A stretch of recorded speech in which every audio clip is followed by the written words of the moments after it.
దమ్ము ఉంటే ఏ fan base కైనా చెప్తున్నా, మన అన్న రికార్డ్ కొట్టినప్పుడు హ్యాపీగా ఎంజాయ్ చేయాలి. మన రికార్డ్ పోయిందనుకో అన్నీ మూసుకొని ఆగాల మన టైం వచ్చేదాకా. అర్థమవుతుందా? పుష్పాన్ని తక్కువ చేస్తారా? ఎంత కష్టపడ్డాడయ్యా క్లైమాక్స్ లో, ప్రాణం పెట్టి చేస్తాడు అల్లు అర్జున్. ఆ సినిమా బాగాలేదంటారా? బాహుబలి ఇప్పుడు పుష్ప రికార్డులు కొట్టాలంటే ఇంకా 10 సంవత్సరాలు పడుతుంది. మహేష్ అన్న రావాల్సిందే, రాజమౌళి వల్లే అవుతుంది. ఇంకా ఏ సినిమాలు లేవు, సరేనా? అల్లు అర్జున్ ప్రతి ఓడి తిట్టేవాడే వాడి అమ్మ.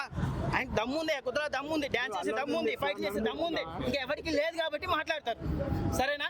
కోటి సినిమా బాగుంది, నాని అన్న స్టోరీ సెలెక్షన్ ఎక్సలెంట్, కానీ అలా సినిమా థియేటర్కి వచ్చి చూడరు. అల్లు అర్జున్, బాహుబలి, ప్రభాస్ వస్తేనే షో ఫుల్ అవుతుంది. ఇప్పుడు ఎంత కలెక్షన్ వచ్చింది కోర్టు మహా అంటే 50 కోట్లు వస్తుందా? 2000 కోట్ల సినిమాతో పోలుస్తారు మీరు కోటి సినిమాని. స్టోరీ బాగుంది కానీ అలాంటి సినిమాలకి ఆడియన్స్ రారు. మొన్న వచ్చిన చావా లాంటి సినిమాలకి ఓకేనా, అలాంటివి ఉండరు. ఫ్యాన్ బేస్ ఉన్న సినిమాలే ఆడతాయి. అలాంటి సినిమాలు మనం కూడా ఎంజాయ్ చేస్తాం. పుష్ప సినిమా చూసినప్పుడు ఒక మాట చెప్పండి, ఎంత ఎంజాయ్ చేశారు మీరు? బాగా ఎంజాయ్ చేశారు లేదా? ఆ రష్మిక మందన పాట అన్నప్పుడు మొత్తం కింద నుంచి పైదాకా గారింది, మళ్ళీ గమాలి ఎందుగలు అన్నప్పుడు బాగా ఎంజాయ్ చేశారు. బయటకు వచ్చి మాత్రం బాగాలేదంటారు సినిమా.